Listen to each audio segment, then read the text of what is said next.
অধ্যাপক হাফিজুর রহমান কার্জন ঢাকা বিশ্ববিদ্যালয়ের আইনের শিক্ষক কেবল নন, তিনি আসলে বাংলাদেশে চলমান রাজনৈতিক অপশাসনের একজন শিকারও। আসলে তিনি অবৈধ ইউনূস সরকার তাকে বেআইনিভাবে আটক করে রেখেছিল এবং দেশে এবং আন্তর্জাতিক অঙ্গনে প্রতিবাদ শুরু হলে ইউনূস সরকার তাকে মুক্তি দিতে বাধ্য হয়। ইউনূসের সরকার বিদায় নিয়েছে, তারেক রহমানের সরকার বসেছে। কি পেয়েছে আসলে বাংলাদেশ 2024 সালে এত ভয়ঙ্কর একটি সন্ত্রাস ঘটিয়ে সরকার বদল করে? নেপালে যেমন এরই মধ্যে জেনজি সরকারের বিরুদ্ধে মানুষ রাজপথে নেমেছে, বাংলাদেশও কি সেই একই পথে এগুচ্ছে কিনা তা নিয়েই মুখোমুখি হয়েছিলাম অধ্যাপক হাফিজুর রহমান কার্জনের। চলুন অধ্যাপক হাফিজুর রহমান কার্জনের মুখ থেকে শুনে আসি তিনি কি মনে করছেন।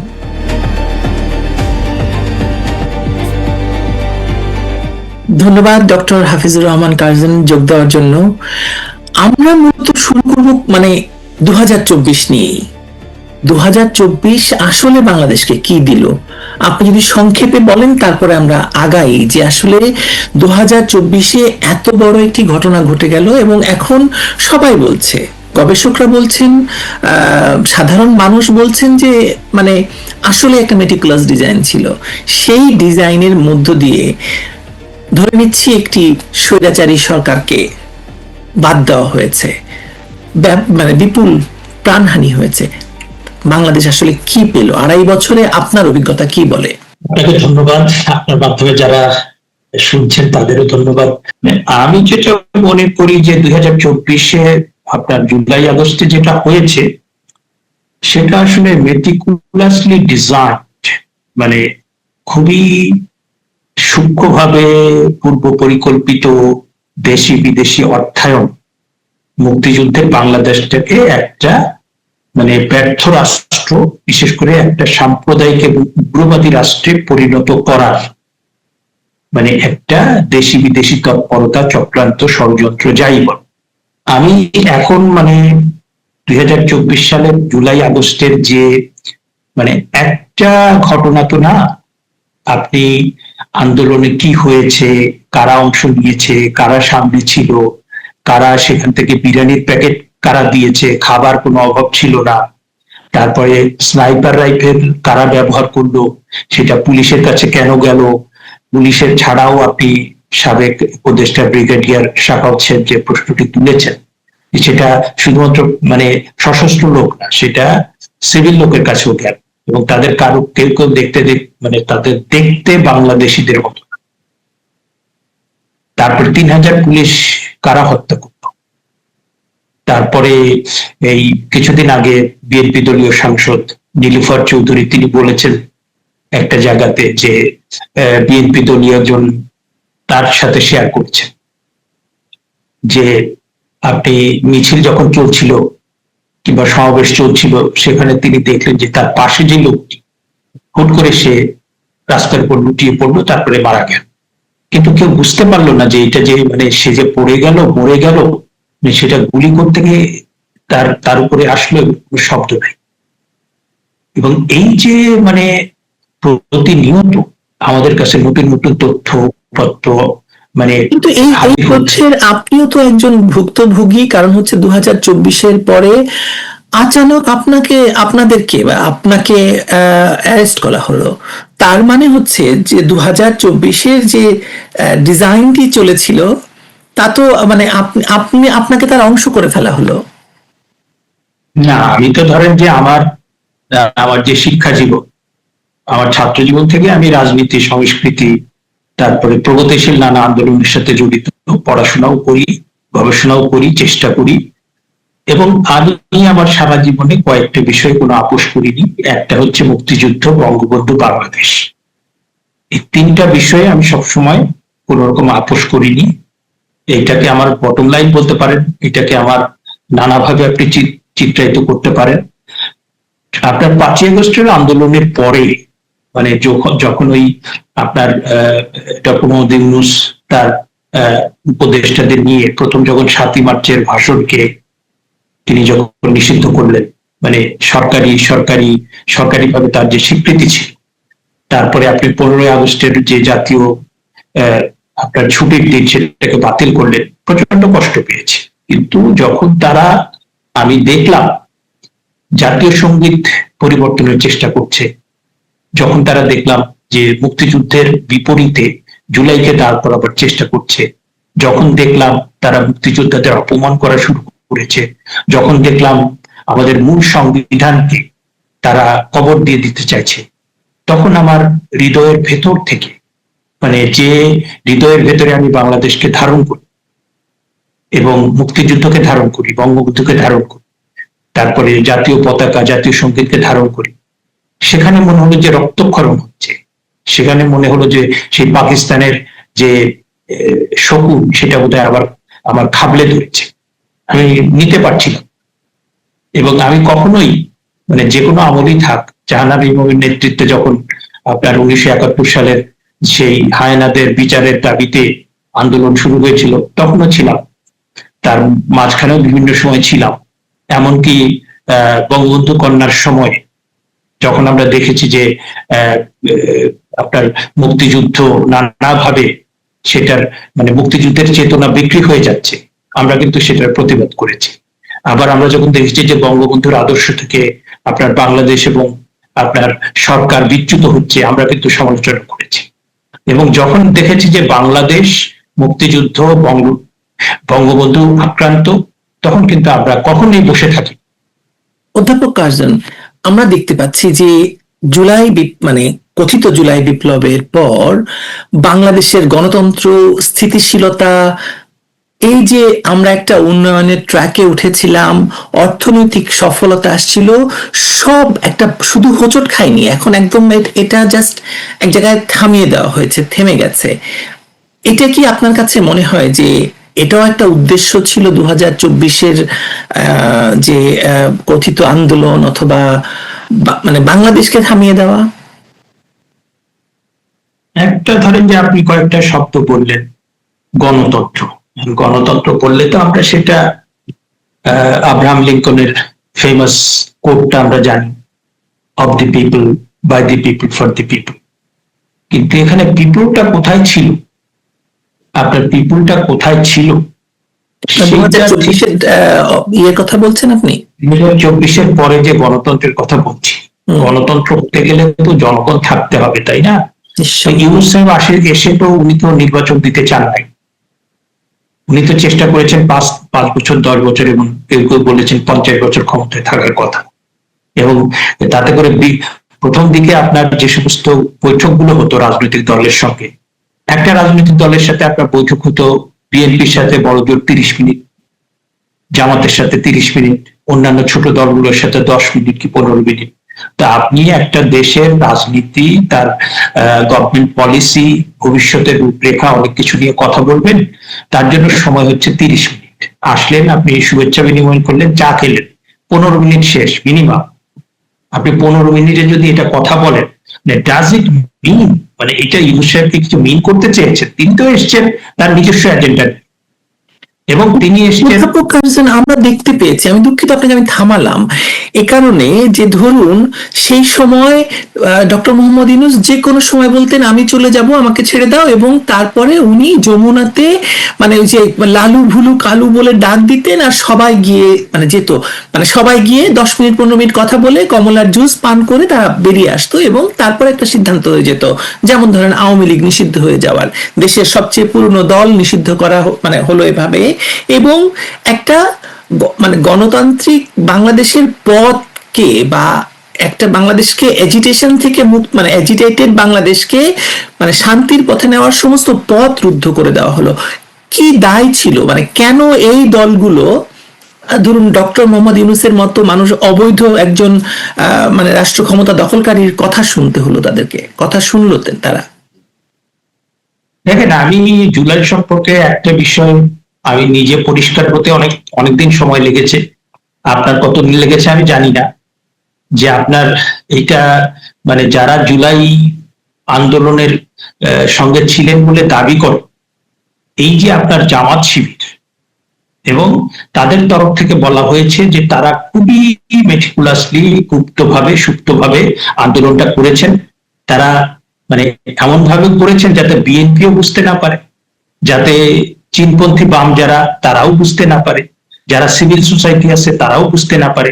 এবং আপনি এখন মোটামুটি এটা প্রামাণিক যে জুলাই আগস্টের যে আন্দোলন, সেখানে কমপক্ষে মানে আওয়ামী লীগ সমর্থন করে এই ধরনের মানুষের সংখ্যা 25 থেকে 30%।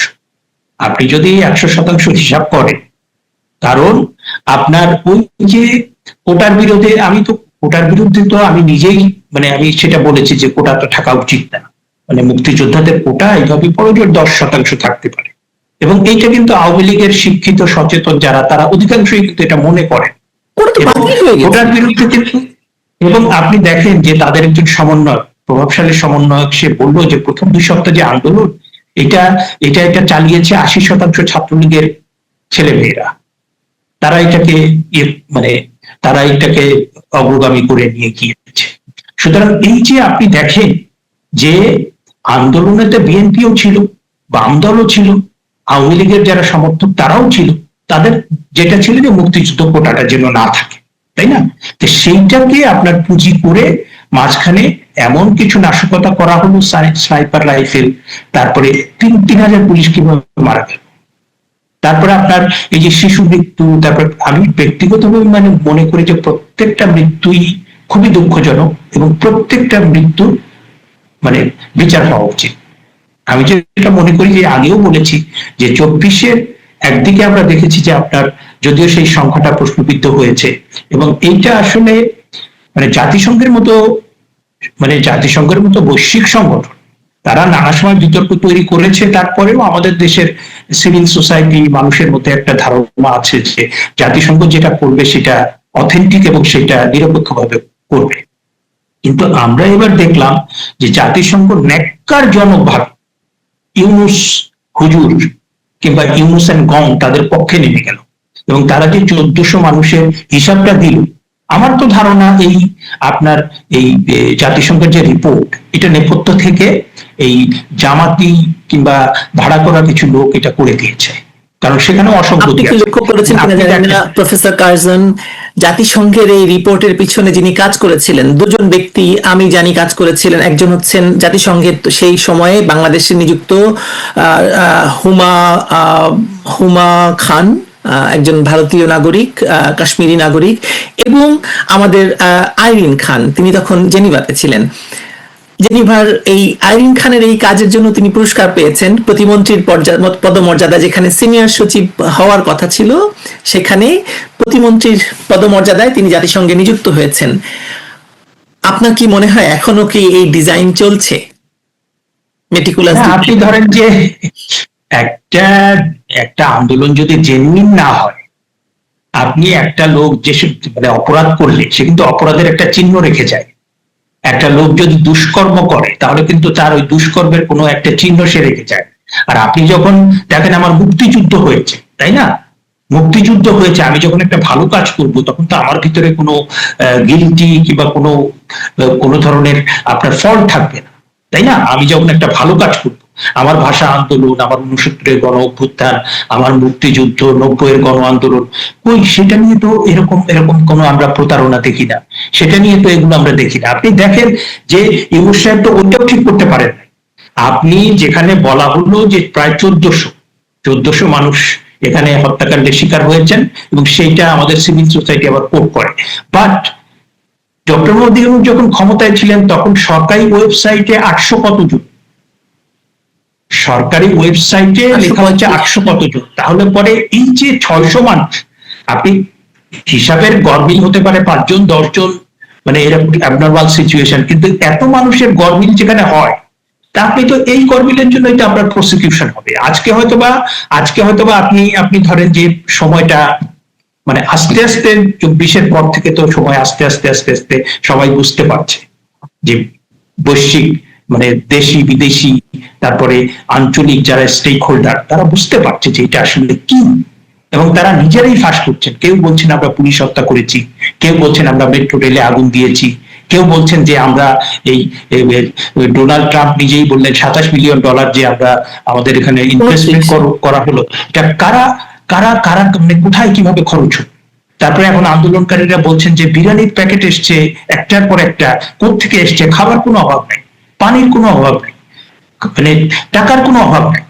হ্যাঁ, এবং সেই যে আপনার একটা আন্দোলন যখন স্বতঃস্ফূর্ত ভাবে হয়, এবং আপনি দেখেন যে মুক্তিযুদ্ধ হয়েছে স্বতঃস্ফূর্ত ভাবে, এবং সেখানে একটা পর্যায়ে বঙ্গবন্ধুর নেতৃত্বে আপনার সাধারণ কৃষক শ্রমিক সবাই নেমে গিয়েছে, এবং তারা কি করেছে, লুঙ্গি পরে খালি গায়ে একটা স্টেন গান নিয়ে সে কিন্তু একদম নিজের জীবনের ঝুঁকি নিয়ে সে পাকিস্তান সেনাবাহিনী, one of the best army তখনকার ইসে, এবং তখন আপনার মার্কিন যুক্তরাষ্ট্র, চীন, সারা পৃথিবী তাদের সমর্থনে, তাদেরকে আপনি যখন স্বতঃস্ফূর্ত আন্দোলন হবে তখন কিন্তু আপনি, এবং আপনি দেখেন যে তাদের যে আবু সাইদের মৃত্যু, এইটাও এখন বলা হচ্ছে যে মানে এইটাও স্নাইপার রাইফেলই হয়েছে, এবং তার যে পোস্টমর্টেম রিপোর্ট অনেকবার হয়েছে, 6বার হয়েছে, এবং তার আপনি একটু আমি যেটা বাবাকে সাক্ষ্য নেওয়া হয়নি, তার বাবার সাক্ষ্য নেওয়া হয়নি, এবং শেখ হাসিনা বঙ্গবন্ধু কন্যা থাকার সময় ওইটা কিন্তু আপনার তার বাবা মাকেও অর্থ সহায়তা দিয়েছিলেন, এবং এটা ইমিডিয়েটলি কিন্তু সেই তদন্ত করে যে কারা এটা করবে। তাহলে আপনি যদি আসলে, সম্প্রতি আমি তাকে সাধুবাদ জানাই, মেহের আফরোজ শাওন, ও সুন্দর করে বলেছে, উনি সুন্দর করে বলেছেন যে লাশের রাজনীতি কাকে বলে, এইটা আমি বুঝতাম। এবার 24-এ আমি বুঝতে পেরেছি যে বাবা তোমরা নিজেরাই হত্যা করে, হ্যাঁ এটা আমি অস্বীকার করবো না যে পুলিশের তরফ থেকে, র্যাবের তরফ থেকে শক্তি প্রয়োগ বেশি হয়েছে, কিছু হত্যাকাণ্ডের ঘটনা ঘটেছে, কিন্তু এখন তো আমরা জানতে পারছি যে শত শত মৃত্যুর ঘটনার জঙ্গিদের পর সেটা করে বঙ্গবন্ধু কন্যার উপর চাপানো হয়েছে। অধ্যাপক কার্জন, কেন তাহলে ইন্ডেমনিটি দিতে হলো, এই প্রশ্নটা কেন তোলা হচ্ছে না? জাতিসংঘের তো এই প্রশ্ন তুলতে হবে যে ইন্ডেমনিটি কেন দিতে হলো হত্যাকারীদেরকে, এবং সেই ইন্ডেমনিটিটা দেয়া হয়েছে আপনার প্রথমত নির্বাহী আদেশে, তারপরে আপনার অর্ডিন্যান্স করে, এবং সেই প্রশ্নটা আমরাও করেছি যে 69-এর গণ অভ্যুত্থানে তো ইন্ডেমনিটি দিতে হয়নি, 90-এর গণ আন্দোলনে তো ইন্ডেমনিটি দিতে হয়নি, তাহলে পরে এখানে ইন্ডেমনিটি প্রশ্ন কেন আসলো? তার মানে আপনার পেছনে এমন কিছু নাশকতা ছিল, এমন কিছু ষড়যন্ত্র ছিল, এমন কিছু মেটিকুলাস ডিজাইন ছিল যে সেইটা প্রকাশিত হয়ে গেলে এদের আসল যে মুখোশ সেটা খসে পড়বে, এবং সেটা খসে পড়েছেও। এবং এই 2024-এর ইয়ের মধ্যে মানে এই যে কথিত আন্দোলন, কথিত মেটিকুলাস ডিজাইন, এর ভিতরে আপনাদের অনেক শিক্ষক জড়িত ছিলেন, শিক্ষক রাজনীতির একটি বড় অংশ এটাতে এর ভিতরে ছিল। এই এই 2.5 বছরে আপনি কোনো বদল দেখছেন এই শিক্ষক রাজনীতির, শিক্ষকদের ভেতরে? শিক্ষক রাজনীতি ভাবে জড়িত ছিল না, আমাদের ব্যক্তিগতভাবে কিছু শিক্ষক জড়িত ছিল, ব্যক্তিগতভাবে শিক্ষক জড়িত ছিলেন, এবং কোনো শিক্ষক ওই অনেক আগে থেকে, 5-10 বছর আগে থেকে ডক্টর মোহাম্মদ ইউনূসের টিমের সদস্য।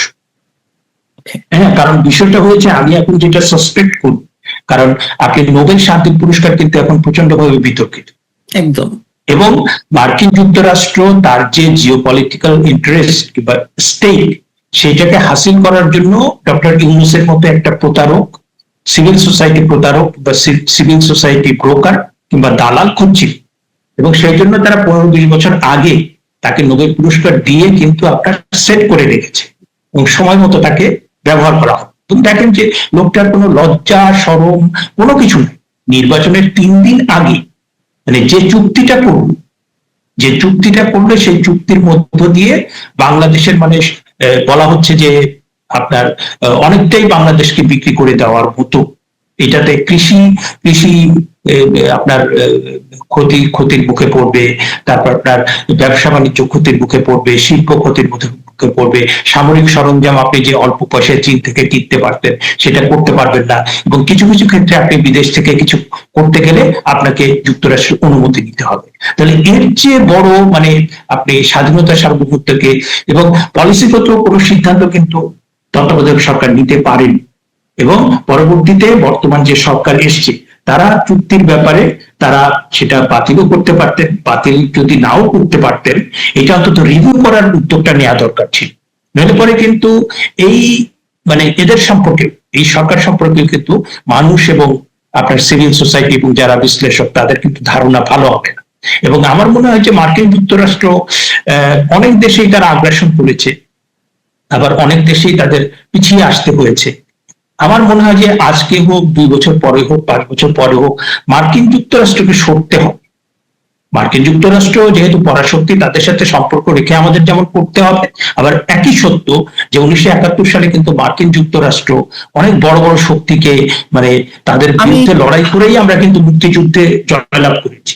এবং তাদের কিন্তু আফগানিস্তান থেকে চলে আসতে হয়েছে, ইরাক থেকে চলে আসতে হয়েছে, ভিয়েতনামে তাদের মানে ন্যাক্কারজনক পরাজয় হয়েছে। এবং বাঙালি আমাদের অনেক দোষ ত্রুটি আছে, হ্যাঁ, আমাদের মানে রাজনীতিবিদ মানুষ আমরা বলতে পারবো যে আমাদের এই এই গুণগুলো মানে দোষ ত্রুটিগুলো না থাকলে আমরা আরো মানে এগিয়ে যেতাম। যেমন আমার দুর্নীতি, হ্যাঁ, যেমন ধরেন যে আমাদের সভ্যতা, কিংবা আমাদের আমাদের ধরেন যে দ্বিচারিতা, এরকম অনেক কিছু আমরা বলতে পারবো যে এইটা না থাকলে আমরা অনেক বেশি এগিয়ে যেতে পারতাম। কিন্তু তারপরেও বাঙালির মধ্যে যে মানে 5-10 বছর পরে যে সে জেগে উঠে, হ্যাঁ, ভাষা আন্দোলনে জেগে উঠেছে, তারপর 69-এ জেগে উঠেছে, মুক্তিযুদ্ধে জেগে উঠেছে, এরকম বিভিন্ন সময় মানুষ যে জেগে ওঠে, এটা কিন্তু আপনার বাঙালির যে অন্তর্নিহিত শক্তি, এবং সেটা কিন্তু আপনার এই ধরনের চুক্তি, এই ধরনের কার্জন আমি আসতাম আপনার কাছে এই চুক্তি নিয়ে, কিন্তু চুক্তির আগে তো একটি নির্বাচন নিয়ে কথা বলা দরকার। কারণ হচ্ছে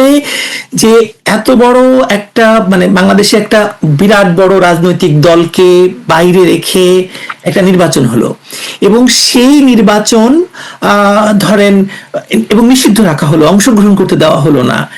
একজন আইনবিদ হিসাবে, একজন পর্যবেক্ষক হিসাবে এই নির্বাচনকে আপনার গণতান্ত্রিক বা সাংবিধানিক ভাবে বৈধ বলে মনে হয় কিনা? দেখেন, আমার আইনবিদ কিংবা বিশেষজ্ঞ হওয়ার দরকার, একদম সাধারণ কাণ্ডজ্ঞান সম্পন্ন একটা মানুষ হিসেবে আমি বলছি যে এই 12ই ফেব্রুয়ারি নির্বাচনের কোনো সাংবিধানিকতা নাই, কোনো বৈধতা নাই, কিচ্ছু। আপনি এই পর্যন্ত বাংলাদেশে যত নির্বাচন হয়েছে, আপনি 91 সালের নির্বাচন, 96 সালের নির্বাচন, 2001, 2008, মোটামুটি ভাবে এটা দেশি বিদেশি মানে যারা স্টেক হোল্ডার তাদের কাছে কিন্তু অংশীজন, তাদের কাছে মোটামুটি গ্রহণযোগ্য। এটা সম্পর্কে প্রশ্ন তোলা হয়েছে, মোটামুটি গ্রহণযোগ্য। এর বাইরে বিভিন্ন সময় নির্বাচন হয়েছে, আপনি কম বেশি প্রশ্ন তুলতে পারবেন। কিন্তু এই একটা নির্বাচন সম্পর্কে আমি মানে এই নির্বাচন সম্পর্কে ধরেন যে টিআইবি বলেছে 2.2% জাল ভোট হয়েছে। আবার এখন আমরা মানে ওই দিন ইউটিউবে, বেশ কয়েকটা ইউটিউবে আপনার প্রচারণা ছিল যে আপনার ওই সন্ধ্যা থেকেই ভোট শুরু হয়ে গিয়েছে। 12 তারিখের নির্বাচন তো 11 তারিখ সন্ধ্যা থেকে ভোট শুরু হয়ে গেছে। এবং এখন সবচেয়ে বড় যে জিনিসটা, কয়েকদিন আগে জামাতের আমির সম্ভব তিনি বলেছেন যে তাদের নির্বাচনে তত্ত্বাবধায়ক সরকার ইলেকশন ইঞ্জিনিয়ারিং করে তাদের বিজয়কে ছিনিয়ে নিয়ে গিয়েছে। একটা হচ্ছে যে আমরা পাচ্ছি যে নির্বাচনটা যে এটা যে কতটা মানে কি বলবো মানে ইউনূস সাহেব বলেছিলেন যে শতাব্দীর শ্রেষ্ঠ নির্বাচন, এখন আমরা দেখছি যে জালিয়াতি, এই নির্বাচনটা ছিল জালিয়াতির, এই নির্বাচনটা ছিল মানে জাল ভোট দেওয়া, এই নির্বাচনটা ছিল একটা পাতানো নির্বাচন, মানে সবকিছু মিলে। এবং সবচেয়ে বড় যে জায়গাটা আমি বলছি যে আপনার যেটা আইনবিদ কিংবা বিশেষজ্ঞ হওয়ার কোনো দরকার নেই, হ্যাঁ, কারণ এখানে ধরেন যে 3 থেকে 5 কোটি মানুষ, পরিস্থিতি পরিবর্তন হলে 3 থেকে 5 কোটি মানুষ এসে বলবে যে 12ই ফেব্রুয়ারি নির্বাচনে আমি নৌকায় ভোট দিতে চেয়েছিলাম, কিন্তু আমার নৌকাটা আপনি ধরেন 3 থেকে 5 কোটি মানুষ বাদ দেন, একটা মানুষও যদি বলে যে আমি নৌকায় ভোট দিতে চেয়েছিলাম, আমার নৌকা নেই কেন, কারণ আওয়ামী লীগের বিরুদ্ধে আপনি কিভাবে বিচার করছেন এবং সেটা তো আদালতে প্রমাণিত হয়। এখন যেটা বলা হচ্ছে মানে এগুলো মানে কোনো ইয়ে না, আমরা যখন আইনের তর্ক করি তখন সেগুলো টিকবে না। কিন্তু সিম্পল একটা কথা যে আপনি 12ই ফেব্রুয়ারি তখন তো আপনার নির্বাহী আদেশে আওয়ামী লীগ তার কার্যক্রম নিষিদ্ধ, দলও নিষিদ্ধ হয়, কার্যক্রম নিষিদ্ধ করেছেন, এবং তার যে মার্কাটা ওইখানে নাই। কারণ আপনি গ্রামের অনেক আপনি বৃদ্ধা পাবেন, তারা কিচ্ছু চেনে না, শুধু চেনে নৌকা। হ্যাঁ, বলে যে আপনি যদি একটা মানুষও বলে যে আপনি আওয়ামী লীগ আমলে যে নির্বাচনগুলো হয়েছে সেখানে তো কোনো প্রতীক কিংবা আপনার কোনো দল নিষিদ্ধ করা হয়, এবং তারা যদি কেউ ভোটে না আসে সেটা ভিন্ন জিনিস, কিন্তু আপনি তো ওই সুযোগটা ছিল, আপনি চাইলে ভোট কেন্দ্রে যেতে পারতেন, কিন্তু আপনি সেইটাও যখন রাখলেন না এবং সেই জিনিসটাই পুরো বেআইনি, তাহলে পরে এই নির্বাচনটা কিসের উপর দাঁড়াবে? মানে বৈধতা নির্বাচনে এখানে একটি গুরুত্বপূর্ণ প্রশ্ন ওঠে যে আপনি মানে অবৈধ ইউনূস সরকার আমরা কেন বলি বলি এই কারণে যে শেখ হাসিনা পদত্যাগ করেছেন তার কোনো নথি নেই, স্পিকার পদত্যাগ করেছেন তার কোনো নথি নেই, সংসদ ভেঙে দেওয়া হলো কিসের ভিত্তিতে? এই যে প্রশ্নগুলো গতকাল আপনি দেখেছেন কিনা জানি না, গতকাল জামায়াত ইসলামীর আমির ডক্টর শফিকুর রহমান সংসদে দাঁড়িয়ে বলেছেন এবং তারা ওয়াকআউট করেছেন, বলেছেন যে জুলাই সনদ অথবা গণভোট যদি না মানা হয় তাহলে এই সরকার অবৈধ, এই নির্বাচন অবৈধ, এই বিরোধী দল অবৈধ। উনি অবৈধ শব্দটা বলেন নাই, নাই, উনি বলেছেন নাই, তার মানে অবৈধ।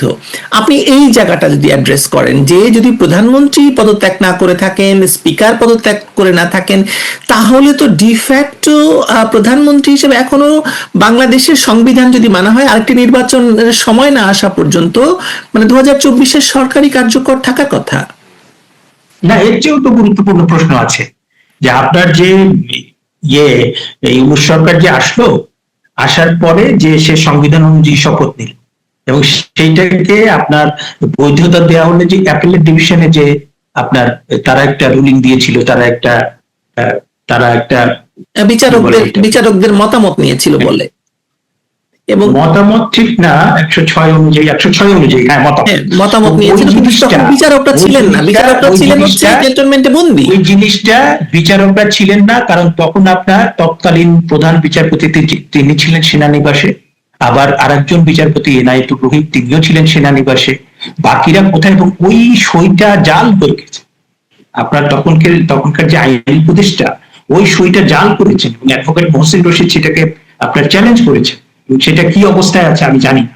এটা হচ্ছে প্রথম প্রশ্ন। 106 অনুচ্ছেদে অ্যাপিলেট ডিভিশনের যে মানে মতামতের ভিত্তিতে আপনার সরকারটা বৈধ হলো সেটা জাল করা, এবং তারপরে জামায়াতের যে আপনি প্রশ্নটা তুললেন, আমি তো দেখলাম জামায়াত আমিরের একটা কথা যে সংবিধান অনুযায়ী নির্বাচনও অবৈধ, এই সরকারও অবৈধ, এখনো শেখ হাসিনা প্রধানমন্ত্রী। এবং কয়েকদিন আগে অ্যাডভোকেট মোহসিন রশিদ আর একটা ইউটিউবে বলেছেন যে আমরা আইনের ভাষায় একটা বলি ডিজিউরে আর একটা বলি ডিফ্যাক্ট।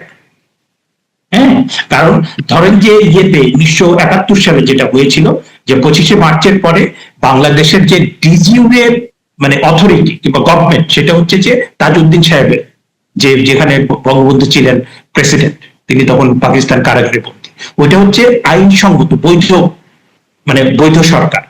আর এইখানে যে পাকিস্তান অথরিটি ছিল তারা ছিল ডিফেক্ট, মানে তাদের কন্ট্রোলে এই ল্যান্ডটা।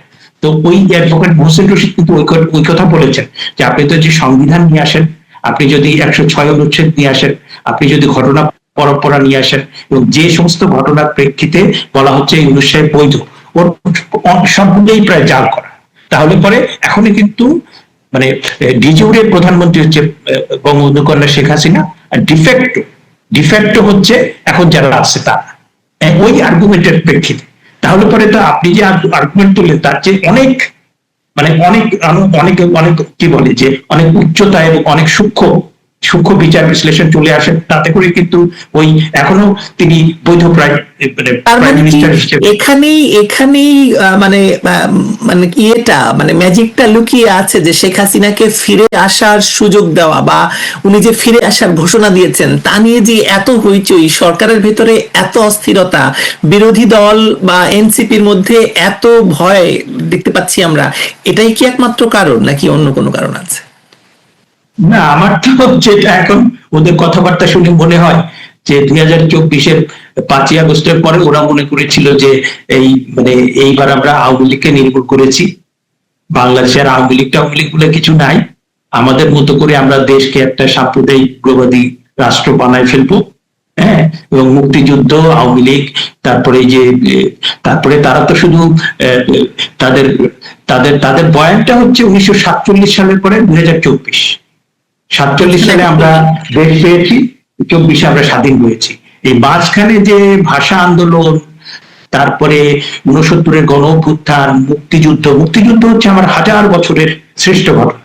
এখন এই 1000 বছরের শ্রেষ্ঠ ঘটনার মধ্যে এই সমস্ত 24 তো কিছুই না। হ্যাঁ, তো তাদের কাছে তাদের বয়ান হচ্ছে এটা 47 পরে 2024।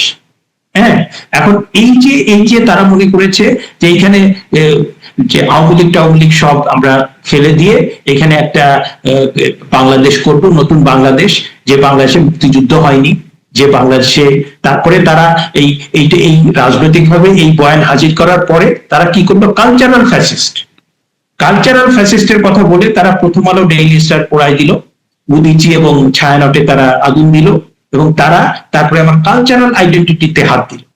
হ্যাঁ, যে এখান থেকে রবীন্দ্রনাথ ঠাকুর, জীবনানন্দ দাশ, কাজী নজরুল ইসলাম, অবশ্য কাজী নজরুল ইসলামকে তারা মানেন, কারণ কাজী নজরুল ইসলামের যে ইসলামী আপনার কি বলে আপনার ইসলামী গজল, অথচ কাজী নজরুল ইসলামের প্রকৃত পরিচয় শ্যামসোনা ওই মুসলিম, ওই জিজ্ঞাসে কোনজন, কান্ডারি বলো ডুবিছে মানুষ, সন্তান মোর মা। মানে বাংলাদেশের এই 1000 বছরের ইতিহাসে কয়েকজন অসাম্প্রদায়িক লোক যদি থেকে থাকে, তার ভিতরে কাজী নজরুল ইসলাম একজন, তার ভিতরে সুভাষ বসু একজন, তার ভিতরে মৌলানা ভাসানী একজন, তার ভিতরে বঙ্গবন্ধু একজন। হ্যাঁ, তো এই যে আপনার ধরেন যে তারা কোনো সাম্প্রদায়িক ইসে ছিলেন না, অথচ কাজী নজরুল ইসলাম তিনি শ্যামা সঙ্গীত যেমন রচনা করেছেন, সেই শ্যামা সঙ্গীত তার পূজা মণ্ডপে যেমন মানে গীত হয়, একইভাবে তার ইসলামী গজল কিংবা ইসলামী গান আমাদের ঈদ উৎসব সব জায়গায় গীত হয়। কিন্তু সেই কাজী নজরুল ইসলামকে তারা এখন সাম্প্রদায়িক বানিয়ে ফেলেছে। হ্যাঁ, অথচ কাজী নজরুল ইসলামকে তো মানে তার কবিতা গান এটার জন্য কাফির বলা হচ্ছে। হ্যাঁ, তো এই যে তারা পরে আমাদের কালচারাল আইডেন্টিটি, কারণ কালচারাল আইডেন্টিটিতে হাত দিল, যেইটা হচ্ছে যে আপনি ধরেন বঙ্গবন্ধু 1972 সালের 10ই জানুয়ারি আমি আমার একটা লেখায় বলেছিলাম যে আত্মপরিচয়ের সংকট, এবং আমার কাছে মনে হয় যে বাংলাদেশের একটা 24-এর আগে পরে বাংলাদেশের একটা বড় জায়গা হচ্ছে আত্মপরিচয়ের সংকট। কারণ আপনি মানুষকে জিজ্ঞেস করেন যে আপনি ভাই বাঙালি নাকি আপনি মুসলমান নাকি আপনি মানুষ, সেই সমস্যা কিন্তু বঙ্গবন্ধু বলুন, শেষ করুন। বঙ্গবন্ধু কিন্তু সেটার উত্তর দিয়েছেন 1972 সালের 10ই জানুয়ারি তিনি যখন আসেন রেসকোর্স ময়দানে, তিনি বক্তৃতায় বলেন যে তার চোখ দিয়ে পানি পড়ছিল, যে মানে আমি বাঙালি, আমি মুসলমান, আমি মানুষ, তিনটা কথা বলেছেন, আমি বাঙালি, আমি মুসলমান, আমি মানুষ। তার মানে এইখানে আপনি যে হিন্দু সে বলবে আমি হিন্দু, আমি বাঙালি, আমি মানুষ। মানে আপনার যে কয়টা সত্তা, আপনার একটা হচ্ছে নৃতাত্ত্বিক সত্তা, হ্যাঁ, আর একটা জাতিগত সত্তা, আর একটা ধর্মীয় সত্তা, সবকিছু মিলেমিশেই কিন্তু আমরা মানুষ। এখন আপনি যদি কোনো একটা সত্তাকে মানে প্রধান করে ফেলেন, তাহলে পরে কিন্তু আপনি খণ্ডিত হয়ে, কিন্তু আমরা কিন্তু যারা বাঙালি মুক্তিযুদ্ধ, আমরা কিন্তু সামগ্রিক, আমরা কিন্তু খণ্ডিত। কিন্তু এই 24-এ এসে আমি দেখলাম সবকিছু সাম্প্রদায়িক হয়ে যাচ্ছে, সবকিছুকে আপনি ধর্মীয় লেন্স দিয়ে দেখছেন, অথচ ইসলাম সম্পর্কেও কিন্তু এদের কোনো পড়াশোনা নেই। আমি আবার শেখ হাসিনার প্রসঙ্গে ফেরত যেতে চাই, কারণ উনি যেহেতু দিয়েছেন উনি ফেরত আসবেন, ওনাকে মৃত্যুদণ্ড দেওয়া হয়েছে, এবং এই আন্তর্জাতিক অপরাধ ট্রাইব্যুনাল তো যে কোনো সময় চ্যালেঞ্জ হতে পারে, এবং এটা আমাদের কাছে তো অলরেডি প্রেসিডেন্স আছে যে আন্তর্জাতিক অপরাধ ট্রাইব্যুনালে মৃত্যুদণ্ডপ্রাপ্ত আসামিকে খালাস দিয়ে দেওয়া হয়েছে। শেখ হাসিনা যদি ফেরত আসতে চান তাহলে মানে তার ক্ষেত্রেও তো এটা হতেই পারে। এখন ধরেন যে আমি প্রথম থেকেই বলে এসেছি, সেটাও আমার গ্রেপ্তার হওয়ার একটা প্রধান কারণ, যে আইসিটি যে গঠিত হল আপনার 24-এর পর, এটা পুরোপুরি অবৈধ। ICT international crimes tribunal act যেটা 1973 সালে করা হয়েছিল, 1971 সালে যে আন্তর্জাতিক অপরাধ হয়েছে সেইটা করার জন্য, এবং 24 সালে আপনার যেটা হয়েছে সেটা আন্তর্জাতিক অপরাধ না। 24 সালে যে হত্যাকাণ্ডগুলো হয়েছে সেটা আন্তর্জাতিক অপরাধের ডেফিনেশনে আসে না, এবং যদি আসে তাহলে আপনাকে আর একটা আইন করে নতুন ট্রাইব্যুনাল করে করতে হবে। কারণ আপনার 1971 সালের যে আপনার যে ইন্টারন্যাশনাল ক্রাইমস ট্রাইব্যুনাল অ্যাক্ট, ওইটা প্রিএম্বলে হয়তো বা স্পষ্ট করে লেখা নাই, কিন্তু আপনি পুরো আইনটা যদি পড়েন এবং তার রুল যেটা করা হয়েছে সেখানে কিন্তু লেখা আছে যে এই আইনটা শুধুমাত্র 1971 সালে যে আন্তর্জাতিক অপরাধ যারা করেছিল, তার মানে পাকিস্তান আর্মি এবং তাদের এদেশীয় সহযোগী, তাদের জন্য প্রযোজ্য। দ্বিতীয় প্রশ্ন হচ্ছে যে আপনার 24 সালে তো কোনো আন্তর্জাতিক অপরাধ হয় না। 24 সালে একটা সরকার ছিল, সরকারের বিরুদ্ধে আন্দোলন হয়েছিল, সেই আন্দোলনের নাশকতা হয়েছে, অনেক রকম মৃত্যু হয়েছে, তো সেটা তো মানে আমরা তো সেটা পাকিস্তান আমলেও দেখেছি, তারপরে আমাদের নিজের দেশেও দেখেছি যে একটা সরকার স্বৈরাচারী হয়ে যাচ্ছে, এরশাদ সাহেব স্বৈরাচারী হয়ে যাচ্ছে, তার বিরুদ্ধে আন্দোলন হয়েছে, বিএনপির বিরুদ্ধে আন্দোলন হয়েছে, আওয়ামী লীগ মানে বিএনপি সরকারের বিরুদ্ধে আন্দোলন হয়েছে, আওয়ামী লীগ সরকারের বিরুদ্ধে আন্দোলন হয়েছে, সেখানেও ক্যাজুয়ালিটি হয়েছে।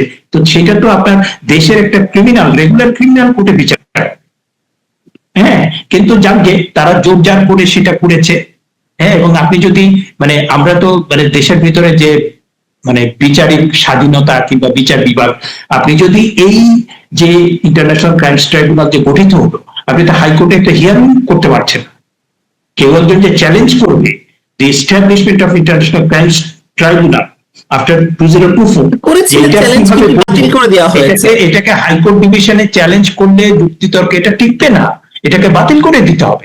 তারপরেও আপনি করেছেন জোর জবরদস্তি, মানে জোর যার মূল লোক তার, তাই তো চলছে অনেকদিন ধরে। এটার কাকে দোষ? আপনার এক কলিগ, আপনাদের এক সাবেক কলিগ বলেছেন যে আওয়ামী লীগের বিরুদ্ধে, দল হিসেবে আওয়ামী লীগের বিরুদ্ধে বিচার করার জন্য, মানে এটা কিভাবে সম্ভব? এখন এখন আপনি যে কলিগের কথা বলছেন, মানে তার তো কোনো বিশ্বাসযোগ্যতা নাই। হ্যাঁ, কারণ তাকে তো কেউ বিশ্বাস করে, এবং তার যে সততা, 26 লক্ষ ভারতীয় হ্যাঁ এই সমস্ত মিথ্যা কথা বলে মানুষকে বিভ্রান্ত করে আন্দোলন করেছে, এবং তার তিনি যেটা বলছেন সবাই তো হাসি। মানে একটা সময় তো তিনি খুব বিশ্বাসযোগ্য ছিলেন, ফেরেশতা ছিলেন, পরবর্তীতে সবাই দেখলেন যে তিনি কত বড় শয়তান। হ্যাঁ, এবং এখন তো তিনি যা বলেন মানুষ তো হাসে। আমি তো দেখি আমার চারপাশে, বিএনপিও হাসে, বামপন্থীরাও হাসে, সাধারণ মানুষও হাসে, যে এই লোকটার কোনো লজ্জা শরম নাই। আপনার আরো একজন সাবেক কলিগ, যিনি এই যে ঐক্যমত্য কমিশনের দ্বিতীয় প্রধান ব্যক্তি হিসেবে ছিলেন, তিনি সম্প্রতি ডয়েচে ভেলের এক সাক্ষাৎকারে বলেছেন যে আওয়ামী লীগের বিচার হওয়া উচিত। মানে আপনি একজন আইনজ্ঞ, মানে কিভাবে সম্ভব এটা? অধ্যাপক আলিরিয়াস বলেছেন। জি জি, অধ্যাপক আলিরিয়াস তো আর এক কি বলবো, যে এরা মানে এটা আসলে আপনি আপনি যে আওয়ামী লীগের বিচার করছেন, মানে কি হিসেবে করছেন, আপনি কোন আইনের অধীনে করছেন? হ্যাঁ, আওয়ামী লীগের যে বিচার করছেন একটা ব্যক্তির বিচার হতে পারে, একটা প্রতিষ্ঠানের বিচার, মানে ধরেন যে একটা রাজনৈতিক দলের বিচার, পৃথিবীর ইতিহাসে রাজনৈতিক দলের বিচার হয়েছে আপনার দ্বিতীয় বিশ্বযুদ্ধের পরে। এই নাজি যে পার্টিটা ছিল, ওই পার্টিটাকে নিষিদ্ধ করা হয়েছে দ্বিতীয় বিশ্বযুদ্ধে তারা যে অ্যাট্রোসিটি করেছে সেইটার জন্য। এর বাইরে কোন দলকে নিষিদ্ধ করা হয়েছে বলে আমার জানা নাই। এই ডোনাল্ড ট্রাম্পের দল, এই রিপাবলিকান পার্টি, আপনার যখন বাইডেন জয়লাভ করলো, তারা কিন্তু সমর্থকদের নিয়ে গিয়ে ওই যে আপনার ক্যাপিটাল হিল দখল করেছিল, ক্যাপিটাল হিল, ওখানে কয়েকজন মারা গেল। কিন্তু এটার জন্য কি রিপাবলিকানদের ইয়ে করা হয়েছে? এটা অবশ্যই নিন্দনীয়, অবশ্যই এটার বিচার হবে। তার জন্য কি দলের বিচার হয়েছে?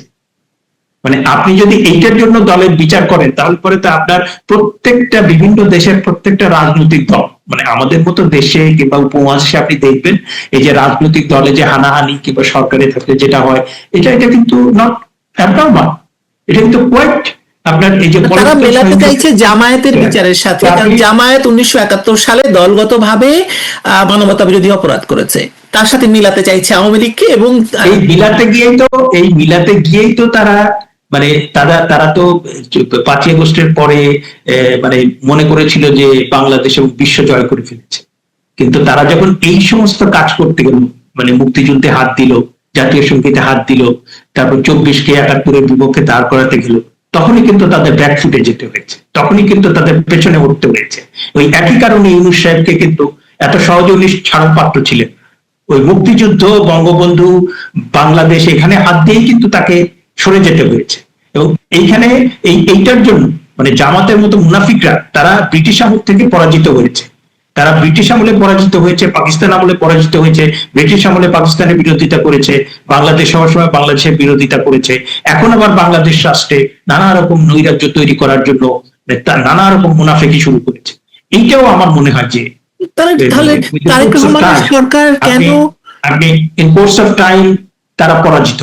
তারেক রহমানের সরকার কেন ডক্টর মোহাম্মদ ইউনূসের এই হামে শিশুর মৃত্যু, ধরুন আরো অভিযোগ নিয়ে আদালতে যাওয়ার পরও কেন ধরুন বিচারের মুখোমুখি করছে না? কি মনে হয় আপনার, এটা এক্সটেনশন বলে? এটা আমি ব্যক্তিগতভাবে মনে করি যে আপনার এই প্রায় 19-20 বছর পরে বিএনপি আবার সুযোগ পেয়েছে। তাদের সামনে অনেক বড় একটা সুযোগ ছিল যে গণতন্ত্রের ক্ষেত্রে, মানবাধিকারের ক্ষেত্রে, তারপরে ইউনূস সরকারের যে যে সমস্ত অপকর্ম, সেটাকে বিচার করা, এটা অনেক বড় সুযোগ ছিল। এখন সেই সুযোগটা যদি তারা হাতছাড়া করে, তাহলে পরে আমরা তো দেখেছি যে বাংলাদেশের 55 বছরের ইতিহাসে যারা সরকারে ছিল, ভালো কাজের পুরস্কার তারা যেমন পেয়েছে, খারাপ কাজের জন্য কিন্তু তাদের জবাবদিহি করতে হয়েছে। না, আপনি দেখেন যে 2001 থেকে 2006 এই যে সময়কাল, এবং সেই সময় জঙ্গিবাদের উত্থান, সেই সময় 21শে আগস্ট গ্রেনেড হামলা, অনেক কিছু, সেটার মূল্য কিন্তু তাদের দিতে হয়েছে। হ্যাঁ, আওয়ামী লীগের সরকারের সময় যে সমস্ত আপনার ভালো হয়েছে, খারাপ হয়েছে, খারাপ কাজের মূল্য কিন্তু দিতে হচ্ছে। সুতরাং আমি যেটা সবসময় বলি যে আপনার ম্যাক্রো লেভেলে কাজ করা খুব কঠিন, ভুলভ্রান্তি হবে, হ্যাঁ, কিন্তু তারপরেও আপনার কিছু কিছু বিষয়ে খুব সচেতন থাকা উচিত। সেটা হচ্ছে যে আপনার এই যে হামে যে শিশুর মৃত্যু, এই হামে শিশুর মৃত্যু, এটা তো কোনোভাবেই ক্ষমা করা যাবে না। সর্বশেষ তারপরে মার্কিন যুক্তরাষ্ট্রের সাথে চুক্তি করে যে দেশ বিক্রি করে দেওয়া হবে, এটা তো ক্ষমা করা যাবে। এবং এই ধরনের ভুল যদি রাজনৈতিক দল করে, আমি কোন রাজনৈতিক দলের নাম বলছি না, তাদের কিন্তু মাসুল দিতে হয়। এটা কিন্তু আমাদের ইতিহাসে কিন্তু আমরা সেটার প্রমাণ দেখি। আমি সর্বশেষ প্রশ্নটা করি, ধরুন শেখ হাসিনা বাংলাদেশে ফিরে এলেন ডিসেম্বরে, হাইপোথেটিক্যালি না হোক, আপনার বিশ্লেষণ কি বলে যে কি ধরনের পরিস্থিতি তৈরি হতে পারে বাংলাদেশে? আমি ব্যক্তিগতভাবে মনে করি যে আপনার 24-এর 5ই আগস্টের পরে আমি বঙ্গবন্ধু কন্যার তার যে বক্তব্য, তারপরে নানা রকম কার্যক্রম, ইন্টারভিউ দেওয়া, সবকিছু মিলে আমার কাছে মনে হয়েছে যে এইটা উনি একদম নিজে থেকে সিদ্ধান্ত নিয়েছেন, এবং she has taken the very correct decision. হ্যাঁ, এটাকে আপনি অনেকভাবে বলতে পারবেন যে এটা সুইসাইডাল কারেজ কিনা। হ্যাঁ, কারণ এখানে তো উনি আসলে তার নিরাপত্তাকে নিশ্চিত করবে, আবার এখানে জঙ্গি গোষ্ঠী আছে তাকে হত্যা করার জন্য, তাকে 27 বার মেরে ফেলার চেষ্টা হয়েছে, এবং এখানে আপনার ওই কিছু রাষ্ট্র, পাকিস্তান, টার্কি, তারা তাকে মেরেও ফেলতে পারে। হ্যাঁ, সরকার কতটুকু আপনার নিরাপত্তা দেবে, তারপরে আবার তার সমর্থকরা লক্ষ লক্ষ সমর্থক চলে আসবে, অনেকগুলো প্রশ্ন আছে। কিন্তু আমি যেটা মনে করি যে আপনার 5ই আগস্টের পরে নানা রকম ভাবে আলোচনা সমালোচনা হয়েছে, এবং এটা হচ্ছে যে আপনার বঙ্গবন্ধুর নেতৃত্বে বাংলাদেশ রাষ্ট্রটা গঠিত হয়েছে 30 লক্ষ শহীদের রক্তের বিনিময়, এবং এখানে আপনার সেক্টর কমান্ডাররা ছিলেন, সামরিক বাহিনী ছিল, কৃষক শ্রমিক সবাই ছিল, এবং বঙ্গবন্ধু কন্যাকে একটা ষড়যন্ত্র করে তাকে বাংলাদেশটাকে বাধ্য করা হয়েছে। সুতরাং এবং প্রতিনিয়ত নানা রকম আপনি বলছেন যে শেখ হাসিনা পালিয়ে যাননি, কারণ এই কথা তো এখন ঢালাও ভাবে বলা। না, শেখ হাসিনা মোটেই পালিয়ে যাননি, এবং তার যে কারেজ এবং তার যে সদিচ্ছা, যে ঠিক আছে আমি অনেক ভালো কাজ করেছি, কিছু ভুল ভ্রান্তি হয়েছে, এবং সেটার জন্য আমার নেতা কর্মীরা তারা আজকে বিপদের মধ্যে আছে, সেটার জন্য পুরো বাংলাদেশ একটা বিপদের মধ্যে পড়ে গিয়েছে, এবং শুধু বাংলাদেশ না, আমি মনে করি যে শেখ হাসিনার অতি অবশ্যই ফেরত আসতে হবে, এবং তিনি এটা নিয়ে কোনো এটা তার বুকের ভেতর থেকে তিনি এটা উপলব্ধি করছেন, এবং তার ওই সাহস নিয়ে কোনো প্রশ্ন নাই, কারণ তিনি মৃত্যুকে ভয় পান। কিন্তু কি হতে পারে, আমি সংক্ষেপে এক লাইনে যদি বলেন কি হতে পারে, ধরেন সিনারিওটা কি হতে? শেখ হাসিনাকে আসতে হবে, শেখ হাসিনা আসবেন, হ্যাঁ, তিনি বিচারের মুখোমুখি হবেন, এবং এটা দেখা যাবে, আমরা মোটামুটি বুঝতে পারছি। এটা যদি আপনার fair due process of law হয়, তাহলে কি হবে সেটা আমরা বুঝতে পারছি, এবং শেখ হাসিনা ফিরে আসতে হবে শুধু আওয়ামী লীগের জন্য, বাংলাদেশের জন্য শেখ হাসিনার ফিরে আসতে হবে, সাউথ এশিয়া, পুরো সাউথ এশিয়ার যে স্থিতিশীলতা, এখানে যেন জঙ্গিবাদের উত্থান না হয়, সেটার জন্য ফিরে আসতেই হবে, এবং তিনি ফিরে আসবেন। অশেষ ধন্যবাদ অধ্যাপক কার্জন। আমরা নিশ্চয়ই আরো যুক্ত হব, শেখ হাসিনা আসা পর্যন্ত আরো যুক্ত হব। আপনি ভালো থাকবেন, ততক্ষণ নিরাপদে থাকবেন। জি, আপনি এবং আপনার মাধ্যমে যারা আছেন তাদের জন্য শুভেচ্ছা, শুভকামনা।